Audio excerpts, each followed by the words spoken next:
You know, when I'm going to bless all of you, that I am not going to try to sing. Okay? Because that was a tough act to follow. And we have to give him another. Has he gone? But we really need to give him another.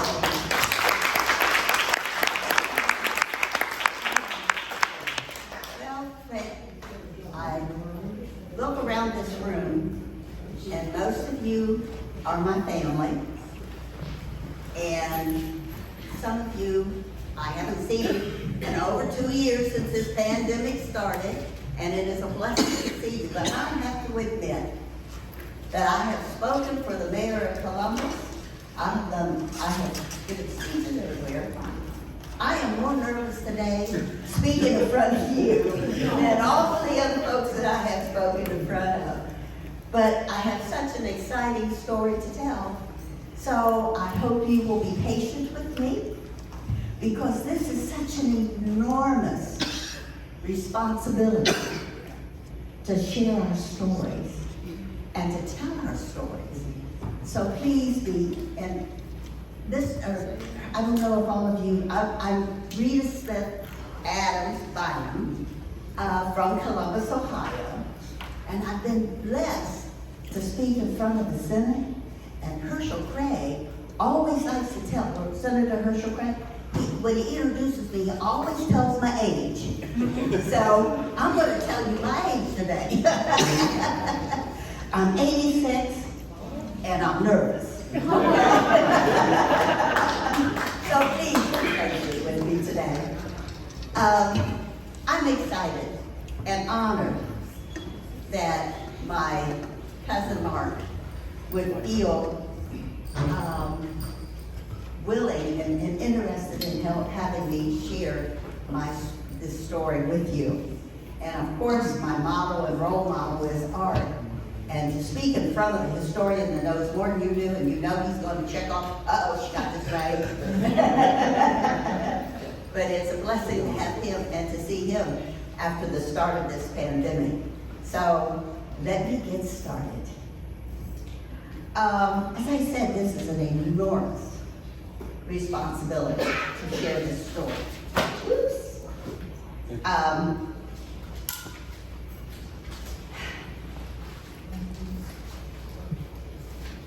Because I want you to think about the power of place. Now, when we think of place, we think of a place physically, right? But there's a place in terms of time. There's a place in terms of collective memory. It's a place in history. And in that place is your story. And it's important for all of us to honor and to remember our stories. I've been privileged to correspond with Dr. Bunch from the National Museum of Afro-American Museum in Washington. And he also emphasizes that we have to have a sense of place. But what's your place? What's your story? So I'm going to share with you, just like in the book of Joshua, chapter 4, the Lord clearly instructs the Israelites that when they crossed that Jordan River, the 12 tribes were to take those stones, and then after they crossed the Jordan, they were to place those stones there. But it wasn't just to place stones over there. It was there so that when that youngster right here, sitting here, if she came across those stones, she would ask, what happened here? And that what happened was how the Lord brought us to this place. So we have stones that we need to look back and to see why we are in this room this day, because there's a story. And it's a story of place. And it's a story for all of us to build on and to remember and to respect and to build on. And as I always like to share, I also have to ask for forgiveness. As a historian, we love to talk, okay? And I love sharing stories, and I can get you on the phone and we can talk a long time. But in that process, you know, when you think about it, when you look back, there are no mistakes in the Lord's plan. And when I'm sharing our history, I always give that little, don't forget, we're here today because there are no mistakes in the Lord's plan. And maybe only one of you out there will take me seriously, but that's no mistake, okay? But, so if we think about it, if there's no mistakes, and like those 12 stones that those Israelites were required to place on the side of the Jordan River after they crossed it, so that everybody would know that the Lord did. I want to tell you the story of two people that you don't think would matter to one another. You would see how they would come together, but it was the Lord's plan. There was an enslaved lady by the name of Betty LaForce. She was enslaved by a French Huguenot family of the name of LaForce. And they were there in the old Virginia off the James River.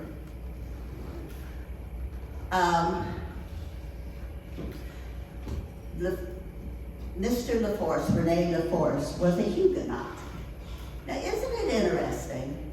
They escaped their country because of religious persecution, and they came to this continent to be free and to be able to practice their religion, but they ended up owning people.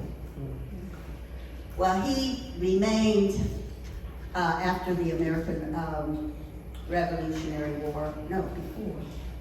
I'm getting my dates mixed up. He sided with the British, so he was considered a Tory. And he was a physician and a person of means, but because he remained loyal to the British, he lost all his property. So at that time, they went west. They left that old Virginia and went west on the Wilderness Road to Kentucky, to a place called Marcus Station. But on the way, with him and his family and his slaves, now Betty LaForce, who was the enslaved mother, she had 5 children. She had her children and her grandchildren, which accounted to about 13 folk. They went to a place called Marcus Station there in Kentucky, a little outside of Louisville today, where Louisville is. And at the same time, in Canada, the British and that British-American War, they decided, now this is in pioneer time, in the it was 1780s. They decided with the Native Americans, the Shawnee and the Wyandots, they decided to do, the pioneers were getting too close to the Mississippi River. And, you know, I'm not going to give you all that American history, because this used to be a live area, and I would suggest getting some of your American history. But to make it short, because I could be here all day. Anyway, they decided up there in Canada that they would come down to Kentucky, because that was also the Native Americans' hunting grounds, and those pioneers weren't supposed to be there. And so those Englishmen and Frenchmen and the Native Americans all marched down from Canada to Kentucky to raid that area. They were wanted to stop General Clark in that area. To make a long story short, that fort was captured. And they marched 300 to 400 people from Kentucky to Canada. But also what happened, there is Betty with her children and her grandchildren. They're all enslaved by the Huguenot family. But then they were re-enslaved after the fort was raided. And after they're on their way back to Canada, and some of those enslaved persons that were there at Martin Station and Ruddles Fort, they were divided up. And back here on that my storyboard, out of those children of Betty were divided between the captives, including the Native Americans. So we don't think about Native Americans owning slaves, but they did take them. So Candace was one of Betty's grandchildren, and on their way to Canada, and they were being taken by a Captain Alexander McGee. On the way, along the Maumee River, there was a place, and which became Bell Fountain, was Blue Jackets Town. And we're blessed to have had this story told by Grandma Reno to a historian, and it is documented in the Draper manuscripts, that Candace had her child there at Blue Jackets Town. And Blue Jacket, now we're not talking about the hockey team, we're talking about a Shawnee chief, okay? And it was called Blue Jackets Town, right there in Bell Fountain. And Candace had her baby there. And that became Grandma Reno, or Grandma, her name was Rachel, and she ended up being Reno. They then went on to Canada. A number of other persons, they were all in Canada. And I've been blessed that I must say, the ancestors do let you know, and especially in the middle of the night when you wake up and you get this feeling. And they got me up once and insisted that I ended up going to Canada. And I got to see where they were all enslaved in Canada. But Grandma Reno, and they were with Alexander McKee.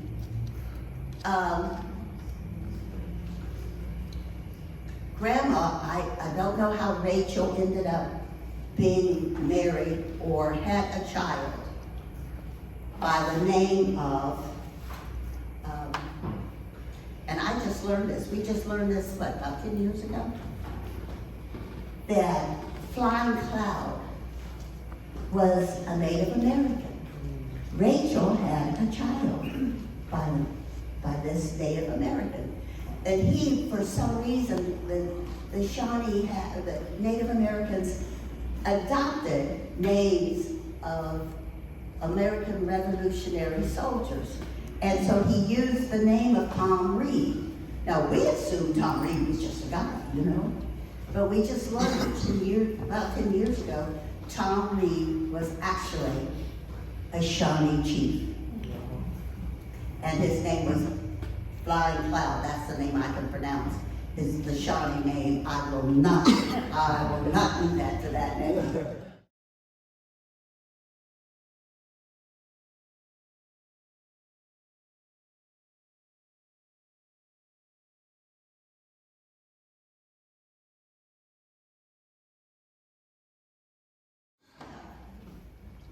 Rachel's child, Susanna, was born there in Canada. So now we get her there, and it's amazing how that story is over there. In 1780, that Rachel was born, Rachel has a child, and I would imagine she must have had Susan when she was about 14 or 15. You know, they didn't wait till late teens like we do today. And so when we've got, don't forget, we got Susan. But at the same time in Kentucky that was going on, there was a William Adams that had slaves. And we hear that he might have been associated in some way. It's hard to document, but somehow connected with Samuel Adams, who's connected to Quincy Adams, and I will go into all of that line. But William owned his slaves, and sibling, I'm having a singing moment. Siba had a child there in Kentucky. Now can you imagine, we started in Kentucky with Eddie, right? Now we got William Adams, and then he has a son by Siba, his slave.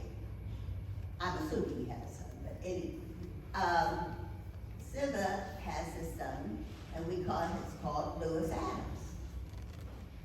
Now in the family tradition, they wrote it in our oral history, it was said that he had a disposition that just wasn't working right to have him on that plantation. He must have had that attitude that used to keep me always in trouble in school.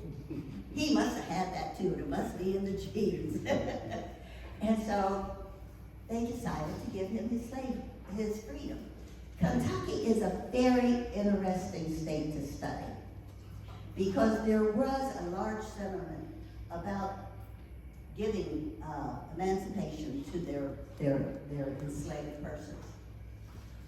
But this was, now we think about emancipation close to the mid-1850s. But this occurred in 1813. 50 some years before the Civil War. Lewis Adams was given his freedom, and his mother also had received her freedom at some time. And guess where they came? 1813, March 15th. I just found that out myself. I paid attention. And my sister's birthday was at March 15th, and she just passed at 95. Now my sister, I'm going to tell you, if you knew my sister, she would have had bragging rights that she was born on the same day that Lewis Adams had received his freedom in 1813. But he came to a place called Mud Creek, Ohio. And Mud Creek, Ohio was right here in Urbana. And they eventually ended up owning 200 acres of land. And a part of that land, which was the custom, became a cemetery. And that's Johnson's Cemetery. How many of you from Urbana know Johnson's Cemetery? It's right, what's just... 560 and 29. Thank you. State Route 560 and 29. And guess who's buried there? And you're going to hear about him a little later. Mr. Stanhope. And Susan, Lewis, and their children, so many people from Urbana are right outside of this city. But now, we got Lewis, he's in Kentucky. We started out in Kentucky with Betty, and then you ended up with Susan. But remember, she's got a father that is a Native American. And if you know your Native American history in this area, that was before the Trail of Tears. And I suspect, because Canada outlawed slavery in 1830 something. So I suspect that for some reason, Betty is back in this area. Not Betty. Susan is in this area. You got Lewis that's just been freed, and he's going to be developing this land. Well, you know how nature is too. Remember, there's no mistakes in the Lord's plan. That there on my storyboard, it shows Louis, Susan, and they became, on January 1st, and I'm losing my year, 1816, Louis and Susan are married. And that's why half of this room is here, because that was your great-great-great-grandpa. And they married January 1 of 1816, right here in Urbana. And that started our family story. That's our power of place. That's our power of story. That's the power of our history. And we have had politicians. I'm impressed. I almost forgot that I was redoing my storyboards, that we had Norman Adams was elected to city council here in Urbana in 1937. Did you know you had a black man elected in 1937? But that's the power of place again.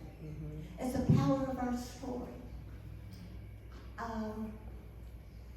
But I just love to see how there are no mistakes in the Lord's plan. He can send you to Canada, and he can free you here, and he came together. That's powerful. And you know, if we had known that when we were growing up in our communities, when we weren't getting our stories weren't valued. They weren't shared. I'm going to give you a little sidebar. Is that our families, I remember coming here for our reunions.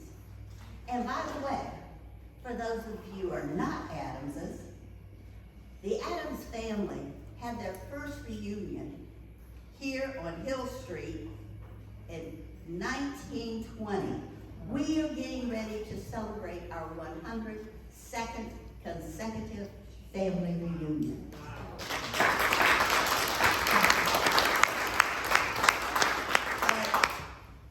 And I remember Uncle Ned and Uncle Mac, and we used to have them at our reunions at the fairgrounds. I can remember that we were talking about our stories. We weren't sharing it and handing it down to the next generation. And that's why it's important for you to remember you've got to tell your story and your place in history to that next generation. But when my father died, and I had his toolbox from Curtis Wright. That was back in the Second World War. And he had everything. Well, when you grew up after the Depression, you kids don't even know what that's like. But you didn't throw anything away. So in that toolbox, I had all the electric bills and the gas bills and whatever, you know. But there was an envelope. And I could have just thrown it away. But there was this envelope. And I opened it up.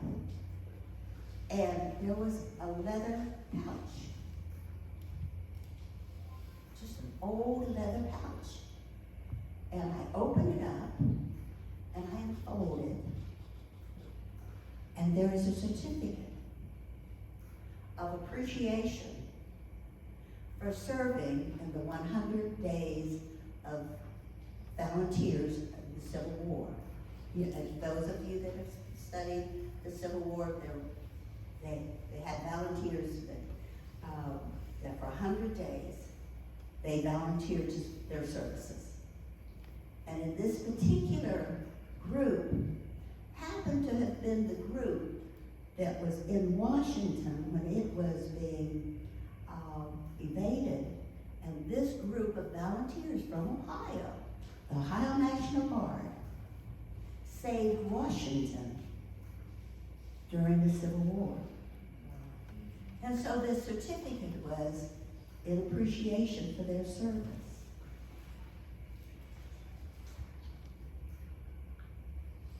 that certificate, guess who signed it? Abraham Lincoln. Now, how many of you, when you're going through old things that look like old things, you might have tossed it? Take time, because that may be a part of your story. But just like that youngster there, you know, as a kid, even though I had that, and remember that attitude that got Lewis in trouble? They used to keep me in trouble. My mom was always at school, because her mouth was open again. But just imagine how I would have felt as that black child in an almost all-white school, and all I knew about black folks were some happy slaves around the bonfire. That was my history. What was my self-esteem like? I might be here at 86, I might not have been so nervous. But if I had known history, my story, my place in history, and the value of my history, as I was coming up, how important that would have been.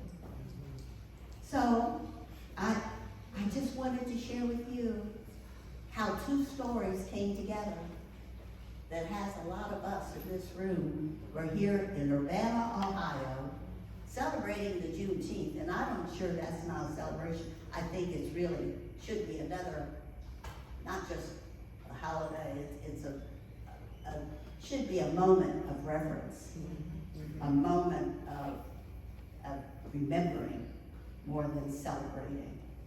So I've talked a long time, but thank you for your time, and I give to you. Remember your place in history, and pass on to the next generation your story. Thank you. Thank you.